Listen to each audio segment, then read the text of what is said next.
All right. Peace and greetings, YouTubers. So can we take a minute to talk about probably one of the worst people to come out of the state of Florida since Casey Anthony? George Zimmerman. Yeah, George, you tried it. First of all, how you gonna kill somebody's child and then you want to sue the parents? What kind of nonsense. That's like you setting somebody's house on fire and then you get smoke inhalation and it triggers an asthma attack and now you want to sue because you got jacked up lungs and you won't be able to participate in the 5K marathon next week. That's how stupid you sound. So if you didn't know, George Zimmerman is suing the family of Trayvon Martin for $100 million. In addition to suing Trayvon Martin's family, he's also suing the prosecution team from the trial. He's suing the publisher of a book that was written about the case in the trial. He's even suing one of the witnesses from the trial. If you remember, there was a girl named Rachel, and Rachel was Trayvon Martin's friend, and she talked about being on the phone with Trayvon Martin just before all the events happened that eventually led to Trayvon Martin's untimely death. And so George Zimmerman has this list of people that he's pissed with. It's like 10, 15 different people, and he has all of the reasonings within his actual complaint. And some of the reasons include him having PTSD, he's not able to sleep at night, he's getting death threats. He even alleges that Trayvon Martin's family, they put out all of this bad information and conspiracy theories and everything like that, and it helped to lead to his public demise as far as the public perception of George Zimmerman. I said, you know what? When I read that, I was like, what kind of foolishness? First of all, there's some people who are just terrible, and then there's some people who are just like even lower than terrible, just beyond terrible. Like there's no limit to how low they will stoop when it comes to foolery, especially if it's anything in regards to their own self-gratification. They will do it by any means necessary, even if that means being the scum under somebody's shoe. You know what I mean? Like, I don't wish a lot of terrible things to happen to people, but listen, if reincarnation is real, I'm telling you, I pray, I swear, I hope this dude comes back as a cricket and they drop him off at the lizard exhibit at the zoo. You know what I mean? And I hope it's a small exhibit like this big, so ain't nowhere to run. Just, you're done. I can't. Absolutely crazy. And I'll tell you really what this is about. Because really, what I see is, one, it's a ploy, of course, because George Zimmerman feeds off of attention. But the main thing is he ain't got no money. He's broke.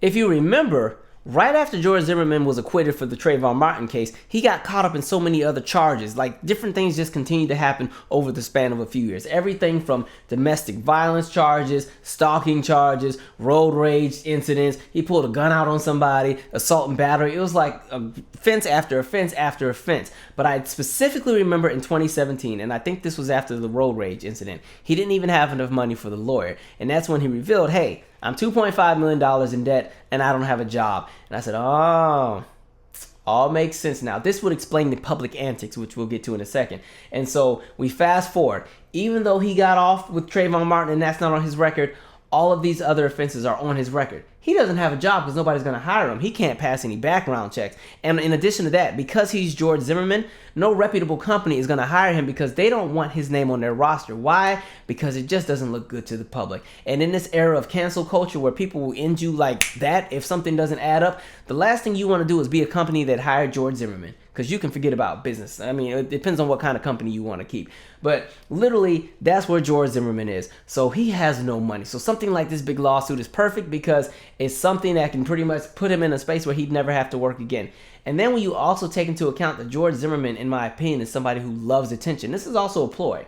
This is something that kind of feeds into, like I said, his own self-gratification. He loves this, not this energy, but he loves this attention that comes. And when you look at the antics of some of the things he's done since the trial, everything from him trying to set up a boxing match with DMX, him going and trolling Trayvon Martin's family all the time, like harassing them. And then even a bit with him selling the gun that he killed the kid with. You go and sell that on eBay, and I think he got like $250,000 for it because, of course, there are people terrible enough to go and buy that.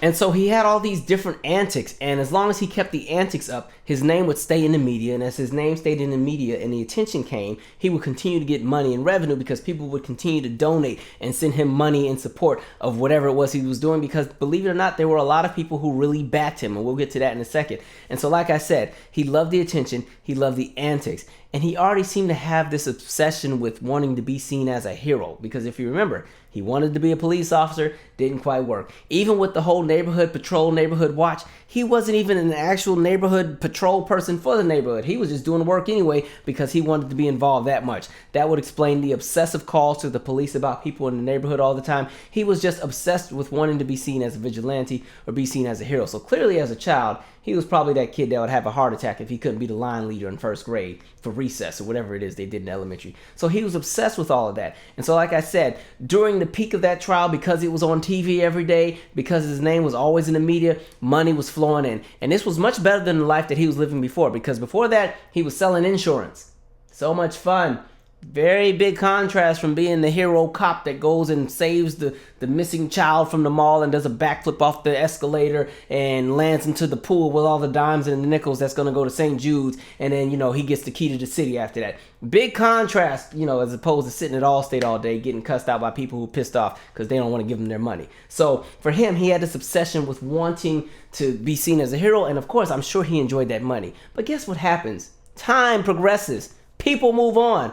Not me, of course, because I'm still pissed off. But people, as far as the supporters, move on, and the money slows. People aren't throwing money at him anymore. And in addition to that, with each and every additional charge that came later down the line after Trayvon Martin, as far as the tragedy surrounding Trayvon Martin, the money slowed.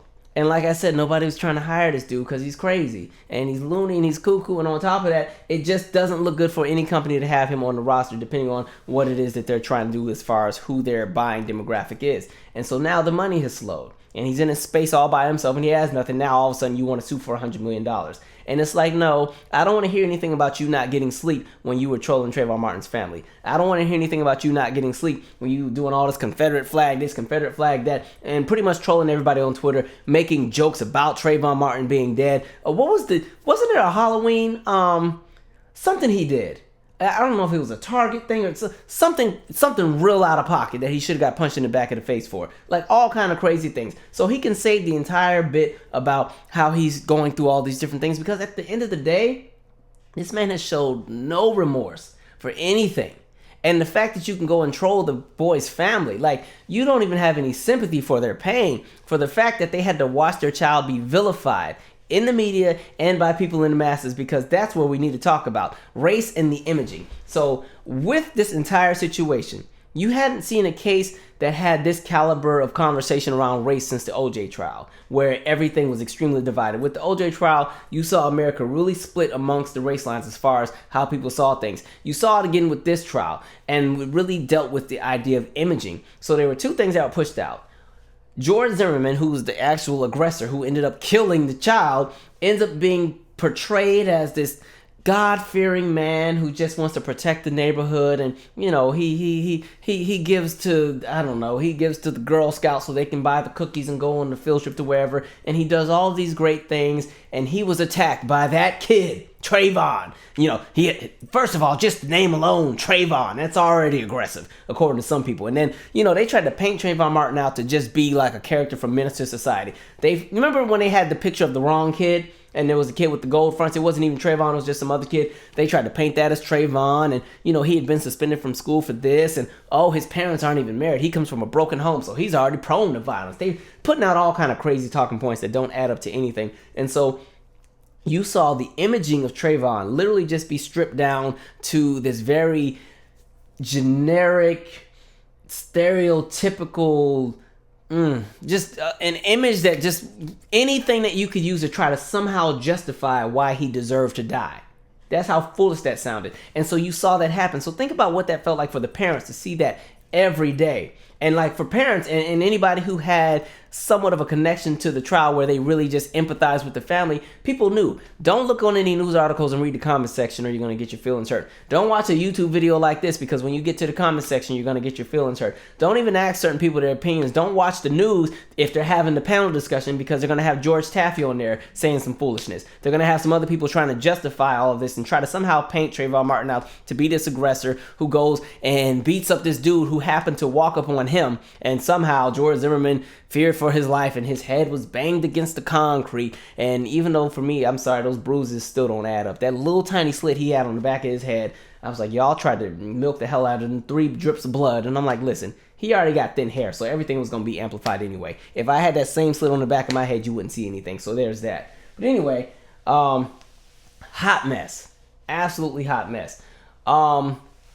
Anyway, but what do I think about the trial? I don't know, because again, it's Florida, so I don't know what's gonna go down.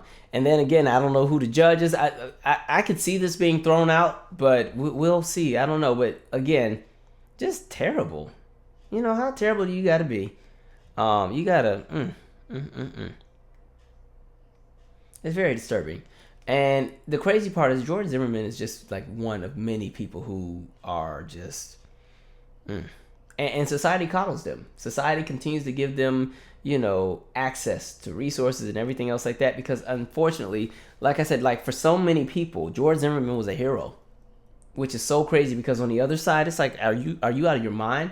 It was so funny when I did my reviews of the documentary and we talked about each episode, and there were so many folks who would flock it and pretty much tell me that I was crazy, and they would somehow try to justify why this kid was killed. And I'm like, literally, the only thing you can stand on are some technicalities. And technicalities that were written in state law that aren't even really justifiable laws, just some foolishness. Some laws that aren't even standard nationwide. So really, when you're just talking about the overall intent, George Zimmerman knew what he was doing. And so that's why I don't feel bad for him. He's a clown. He'll get what's coming to him in due time anyway. Like, I definitely see him getting charged for something else. And boy, when he has to go to general population. Enjoy. Anyway, share your 2 cents. I'm out. Subscribe.